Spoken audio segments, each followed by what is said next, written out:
Hey there. This is Float On, the podcast that gives you guidance and insight in seeing more beauty along the river ride that is life. You can't go back. You can only learn and move forward. I'm your host, Dahlia Jean. Let's do this thing. So here we are, guys. It's a brand new year. I'm wondering how you are all feeling. I'm not really too sure, It's sort of that strange moment where you're like, wow, 2020 is gone already. That was sort of a time warp, in all honesty. Not really sure how we're in 2021 right now, but we are. And so we're going to make the best of it, right? So the biggest question is, really, how are we feeling? Give yourself the acknowledgement that 2020 was sort of strange, and it's okay to feel that way about it. We don't always have to be super optimistic, but I think it's important to understand that you've got to learn something from it. There's got to be something that you can do. For me, I thought that after this most challenging year, it was not what I had planned at all. I remember being at work teaching, and literally in our meeting, we thought it was going to be just maybe a few days off or something. And then as we were sitting in the meeting, the governor was on the news saying that he was going to shut down schools in Ohio for 2.5 weeks or something. And I just remember feeling very surreal about it, kind of like, oh my gosh, is the world ending or something? I don't know. It was just a really strange feeling. And we all kind of were just looking at each other, not really knowing what to say, realizing that we actually didn't know what was going to happen from where we were in that moment, packing up our stuff and not knowing, are we coming back or what's happening? But since then, it's been 9 months? That was in March. And since then, I feel like it's been sort of a, trial of experiencing life in a different kind of a way. And it's been important for me to reflect on what I've gotten out of this, aside from all of the stress and grief. And we'll talk about that here in a minute. But aside from that, what did I get out of it? First thing is, working from home is something I think we've all sort of fantasized about from time to time. And it was interesting doing that. I'm still doing that for most days out of the week. So more time at home was kind of nice. I can do my laundry during my lunch, or, go for a walk around the block, or sweep or mop the floors, or do something. So the household chores aren't all just waiting for me after I get home from work, which it's kind of nice, The other thing I realized that I got out of this year was we adopted a kitten. Her name is Carmela. She's very, very sweet. We adopted her in May, and I've been able to watch her grow on a daily basis from being this little 2-pound baby that we brought home to a wonderful young lady who's now about 9 months old. And she's just got so much character, and she's so engaged with all of us and anyone who comes over, Granted, it's, been quarantine time. We don't have company really at all. But whenever anyone has ever been here, it's just been really fun to see her interact with guests. And she's got a really good personality. And I think that being home during this time and raising her that way, where there's constant noise and chaos going on in the house, it's really kind of just taught her that this is how life is. It's not a quiet place, and there's always stuff going on. So that's been huge for me, just realizing wow, it was really good timing. We adopted her and having all this time at home with her. And I also feel like it deepened my relationships, with my son, being with him and having to kind of talk him through a lot of the feelings that he's felt being a middle schooler during this pandemic. I can't even imagine, and I'm pretty upfront with him about that. gets down about things and it communicates his feelings with me. And I'm so grateful that we have that relationship where he feels like he can talk to me about that stuff. And I've been upfront with him. Like, I don't know what it's like being a middle schooler during a pandemic. That's crazy talk. I can't even imagine. But I've tried to do my best just to acknowledge his feelings and make him feel heard, and even talk to him about some of my own feelings and worries, so that he can see that, like, wow, he's not alone in some of these questions that we've all had. And also, Doug and I are both working from home, and I feel that we've had to communicate more as partners and be considerate of each other's time and space. And we're also going through this journey of parenting, not really having a break from it. We don't really do much or go anywhere. We've been really good about the quarantining and staying home and just trying to stay out of situations where maybe it's not necessary. So the alone time has dwindled a bit, and it's just been a lot, And then I also feel like it's challenged my other relationships in life. Like some of my friends who, I maybe thought were close friends. Are they close friends? Do I talk to them as often? Or, now that we're not like meeting out places, what do those friendships look like? And, what are they for both of us? Not just me, like, is it serving me, but is it serving both of us? And I think that's important. So with all these questions comes this really weird feeling of what I'm viewing as grief. And some of you might think like, oh, wow, that's a huge leap. But if you can wrap your head around the fact that this has been quite traumatic for all of us, really, it has been. And just realize that trauma is going to create the process of grief in many ways. And if you can start to regard this past 9 months to a year as sort of a loss of some sort and an opportunity for us to grow, it really gives it a different kind of a light, and it's an opportunity for you to look at things a little differently. I know this term, what is it, like pandemic or COVID fatigue, I think is what they're calling it. And, yes, I feel it too, like, when is this going to end? When are we going to get back to normal? When can I go do my normal stuff? When can I see my friends? I want to, have people over or whatever. The holidays just passed and we're all sitting here trying to modify our lives for the safety of ourselves and our families. And it's tough. I'm not going to say it's right or wrong. I do think it's the right thing to do, but it's just hard. And, we treasure these memories that we make with our families and the times that we have together. And in some ways it's time that's been lost.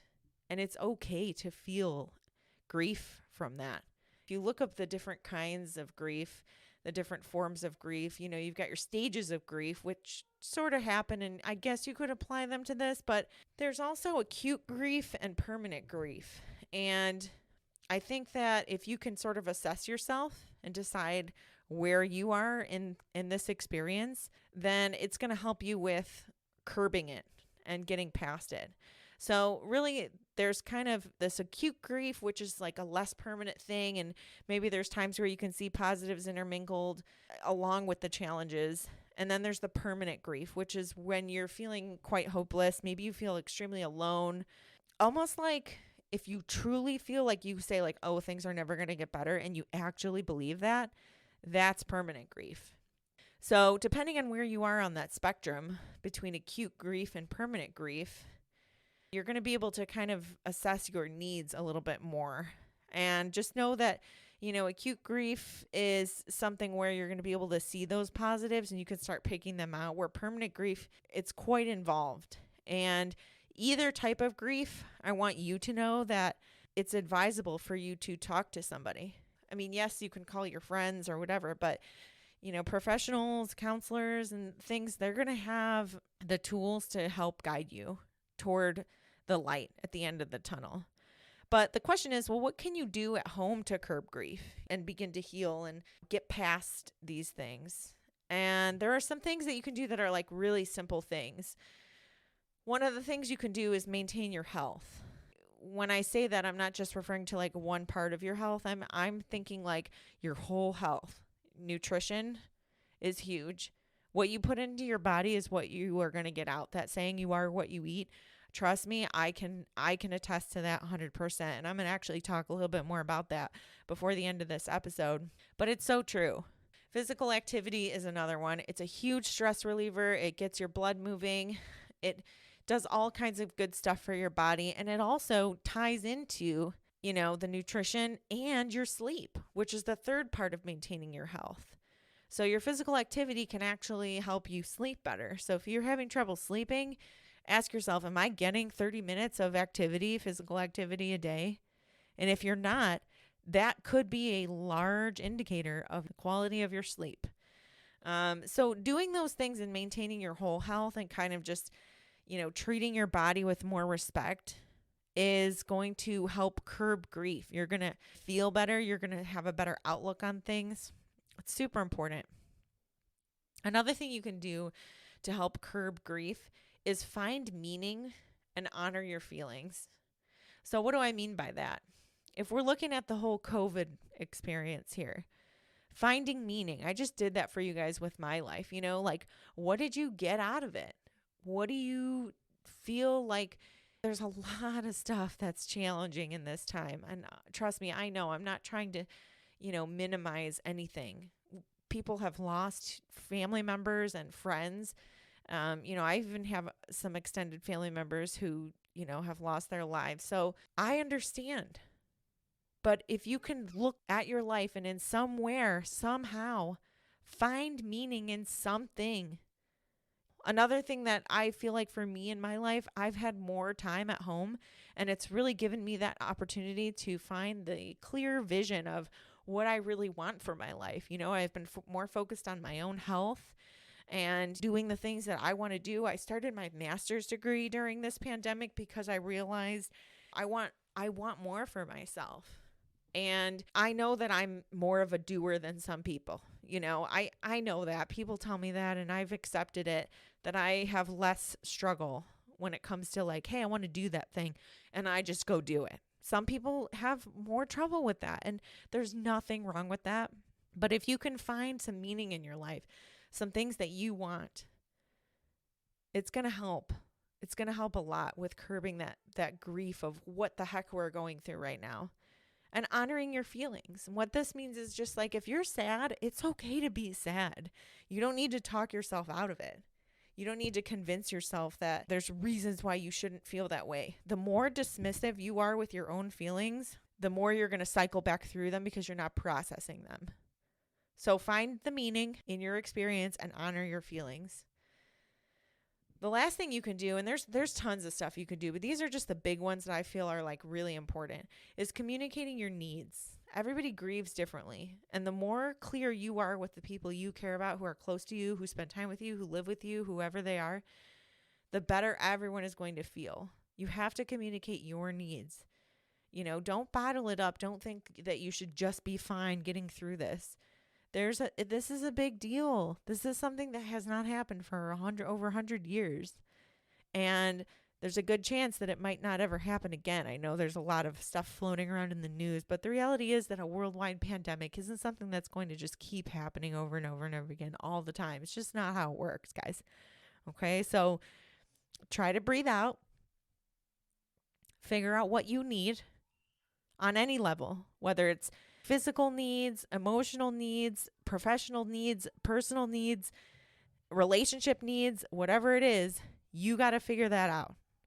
And then you need to communicate those needs to your family, okay? Or your friends or whoever. And they're going to feel more clear about helping you, and then you can return that favor. It's important.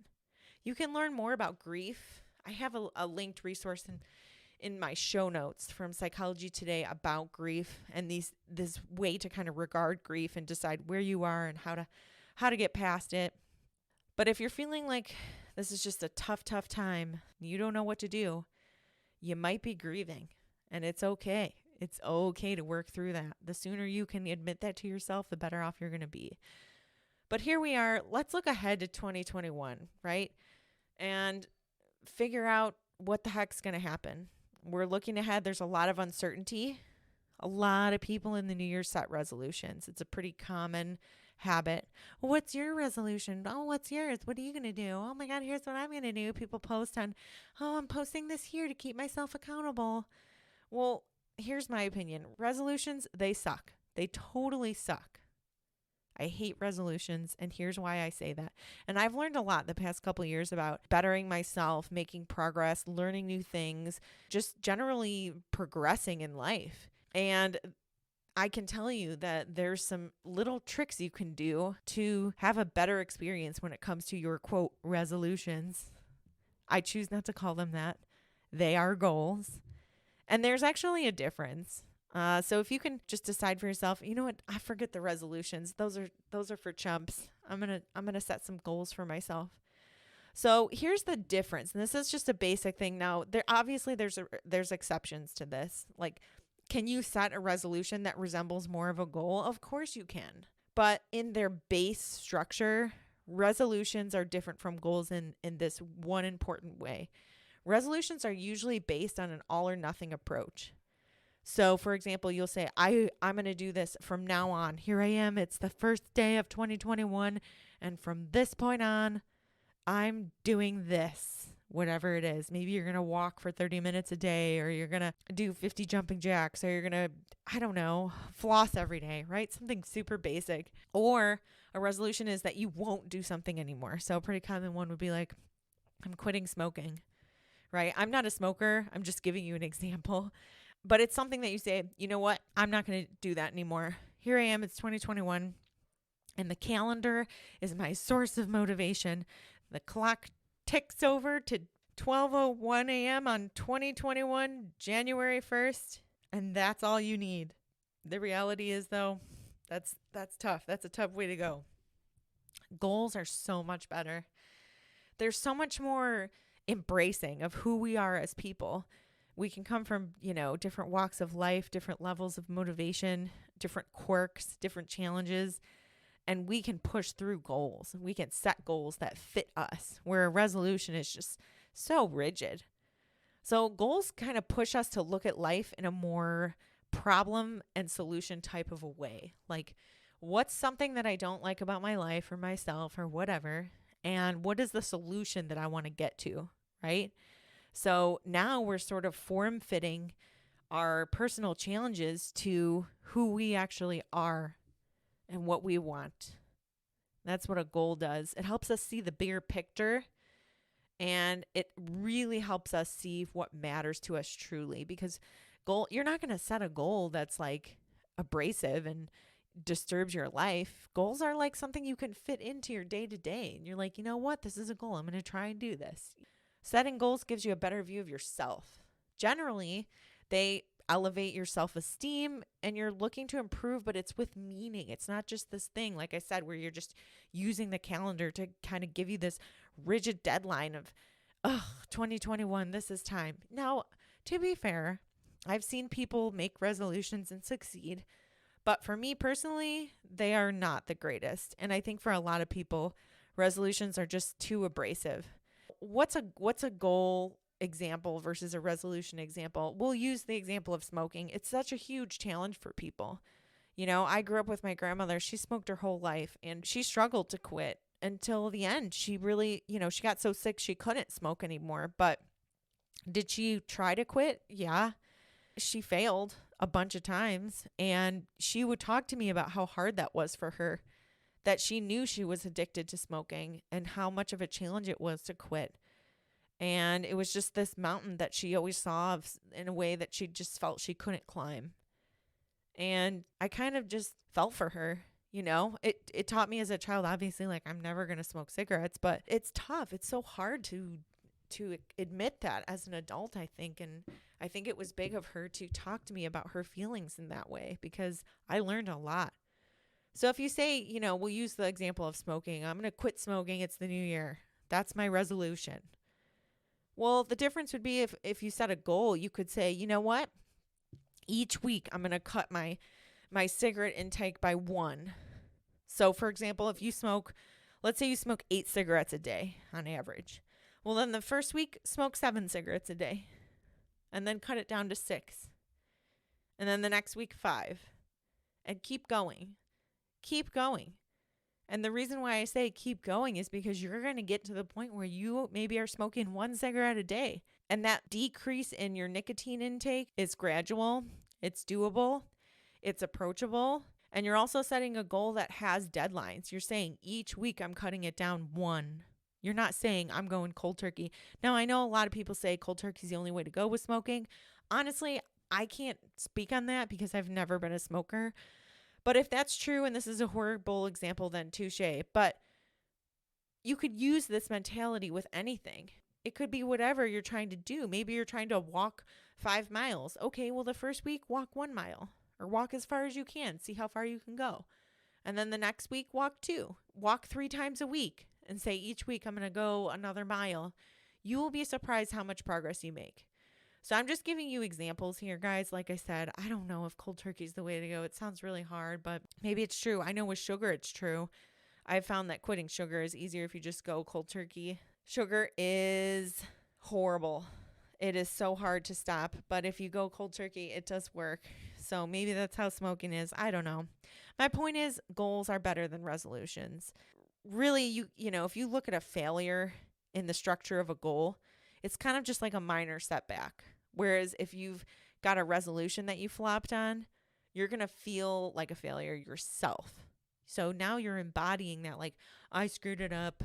No, didn't keep up on my resolution. Didn't work out.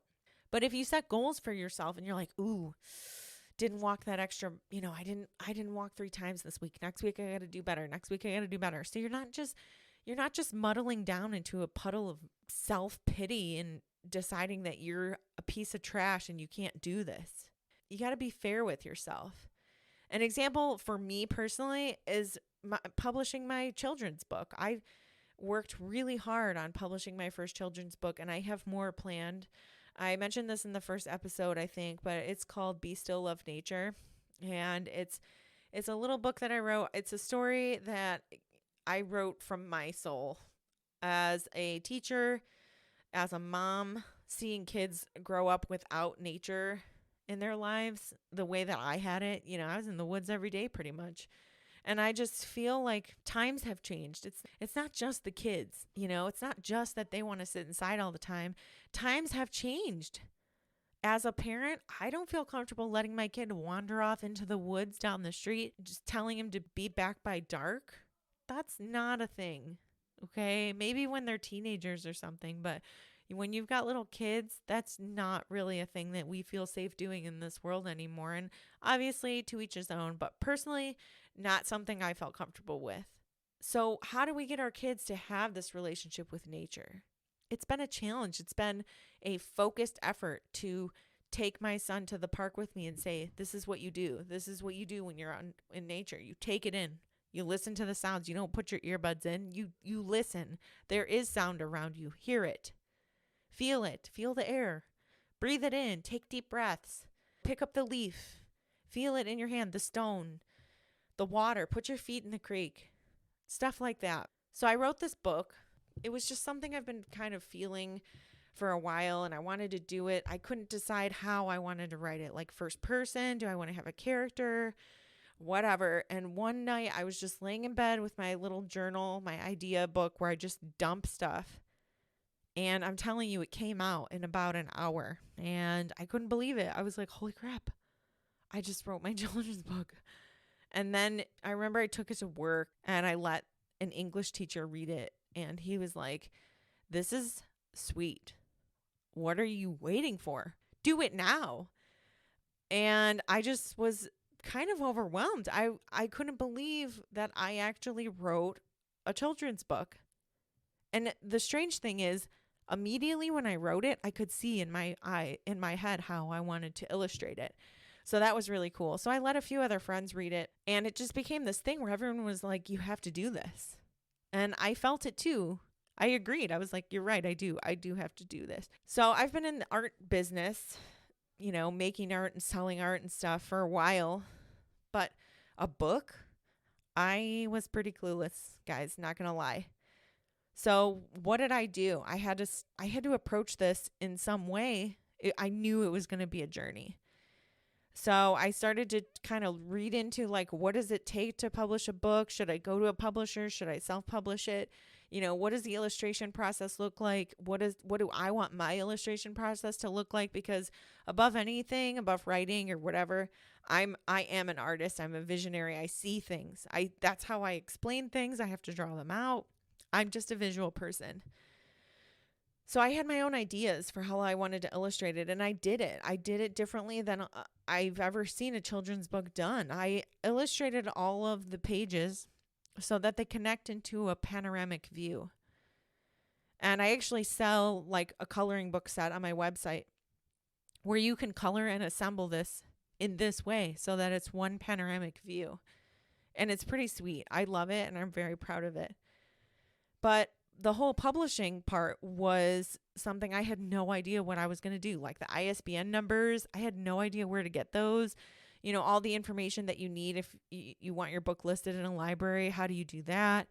And just the process of like, how do you do this? How do you actually publish a book?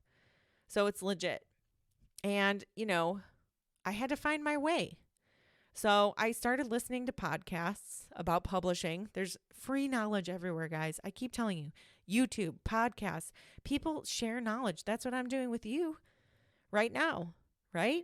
People want to help other people. People who are passionate about something, they want to share it with you. And you just have to know where to look. It's not going to come to you. Someone's not going to come knocking on my door saying, hey, heard you have a children's book that you want to publish. Let me help you out. It's not really a thing.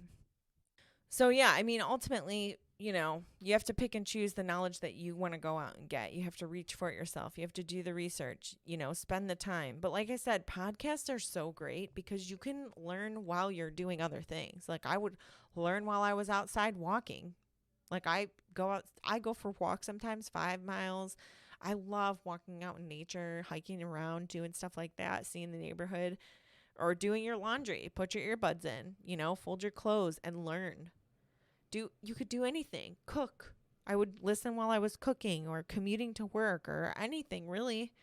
And so I'm a huge podcast fan. And if you're not using podcasts to learn, you're missing out. It's free knowledge. Yes, I know not every episode is going to apply to you directly and be super useful, but I'm telling you, you'd be surprised how there are like snippets, little nuggets in where you look of knowledge that you can use, that you'd be surprised. You're like, oh, dang. Even if you pull one little thing out of 20-30 minute podcast, it's worth it. What else were you doing? Driving to work, listening to music that you don't really, really love, you're kind of sick of or whatever? Give yourself a break and do some learning. So publishing my book was quite a journey. But like I said, I set small goals for myself. I said, I'm going to figure out how to publish. Then I'm going to decide if I want to self-publish or if I want to go with a publisher. And I had to do some soul searching on that. Like, what do I really, really want out of this experience? And then it was revising the book, reaching out to a friend who is an English teacher and had her, I told her, we go way back. I said, you do this for me. Just look it over. It's pretty good for the most part. I just want your input. I'll send you a copy when they're published. She was like, oh my gosh, thank you, So it really doesn't take much. You'd be surprised if you have people out there that who have knowledge that you don't have or you feel like they have more than you. Be humble. Reach out to people and tell them, I respect you. I respect you for your knowledge and your understanding on this topic. I appreciate your opinion and I want your opinion. And you would be surprised how many people are willing to go out of their way to help you if you just tell them how you really feel about it. If you walk around saying, oh, I don't need anyone, I know everything, no one's going to help you with anything. I'm going to tell you right now because they know it's not worth it. It's not worth their time. So you got to stay humble and view a big goal as a series of small goals.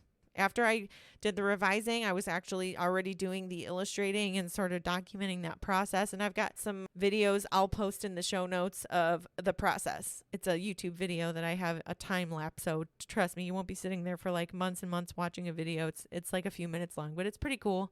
And you'll be able to see how I did it, where it's kind of panoramic. One painting sort of leads into the next. And it's really, really neat.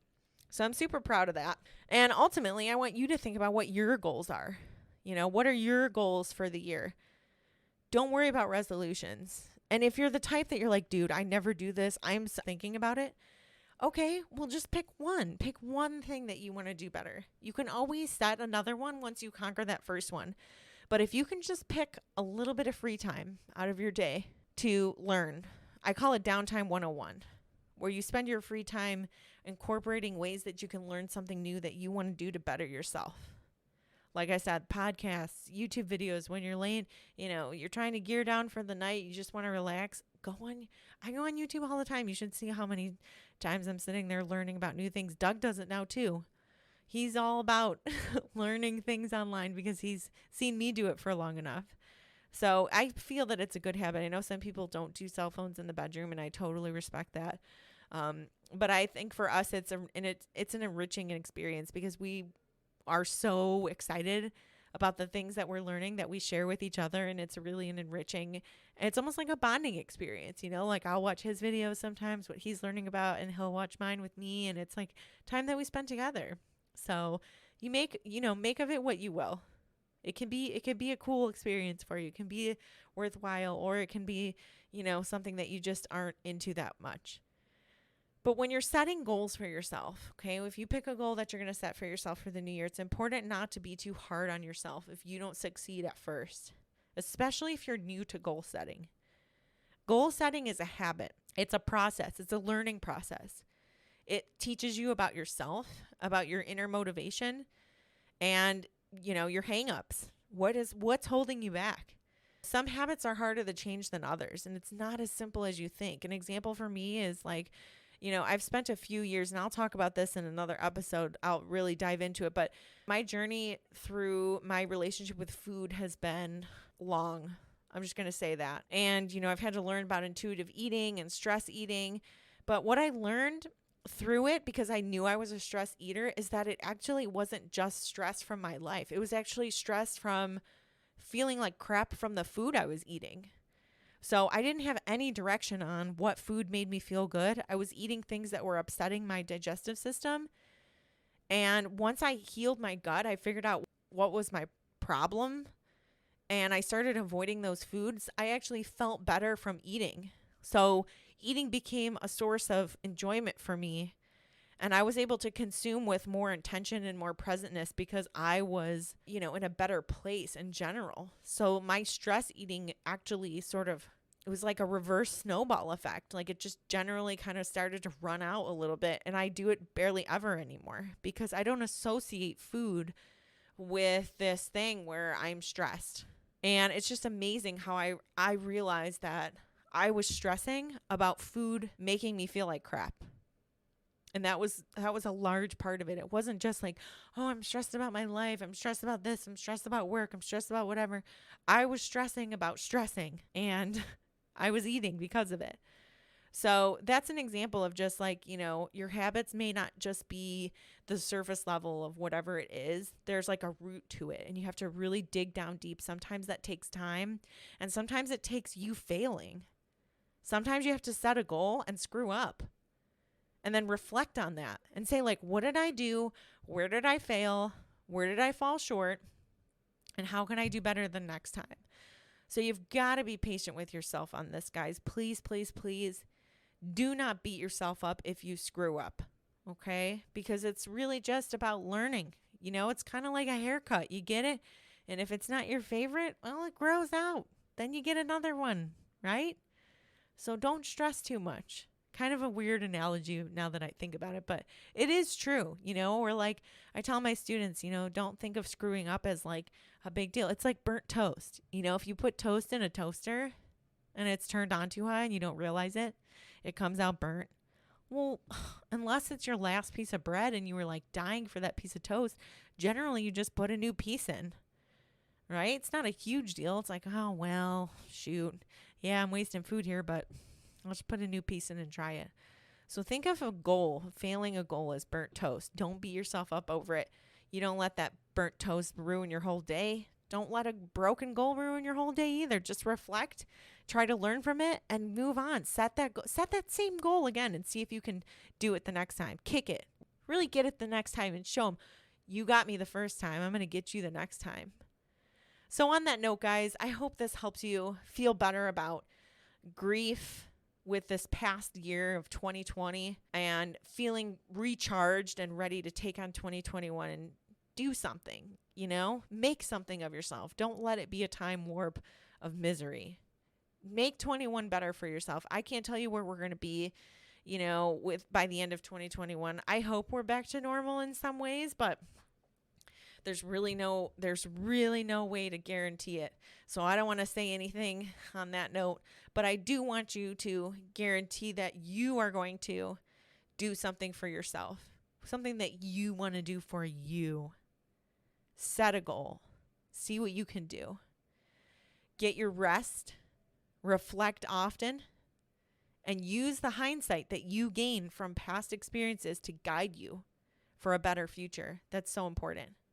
So before I let you guys go, I know I spoke about my children's book for a little while titled Be Still, Love Nature. And I want to give you guys a special offer for listening to my podcast and being so awesome. So if you go on my website at floatonpodcast.com or dahliajean.com, you can actually get my book for 30% off by using the code FLOATON30 at checkout. So you'll be able to find it. You can shop all and find my book. And then when you add it to your cart, you can add a discount code. Use the code FLOATON30 for 30% off. The cool thing about ordering the book from my site too is that I will sign it and dedicate it to someone. So when you order, it'll ask you who do you want to dedicate this book to? So even if you're just ordering it for your child or whoever, I'll sign the book and address it to that person in particular. And I usually write a little note in there too. So it's super personal. It's a great gift. I've even had adults cry over this book because they say it brings back so many memories. So it's a book for really any age, and it's beautiful. The other thing is, if you dabble around my website, you will find YouTube videos. There's actually a YouTube audio animation that I made that includes all the illustrations. So you can view the entire story for free before you purchase it. But again, discount code FLOATON30 for 30% off your purchase when you buy my book on my website at dahliajean.com. You can also get there by going to floatonpodcast.com and then just going to the main menu because it's all my parent website. I just want to relay a heartfelt thank you through the sound waves from my soul to yours. I really appreciate your time, and I hope you enjoyed this podcast. If you loved what you heard, please leave me a review and share this episode with someone that you feel may benefit. For more inspiration and inspiration, head over to floatonpodcast.com and add us on social media. Thanks again, guys. Have a great day. Bye.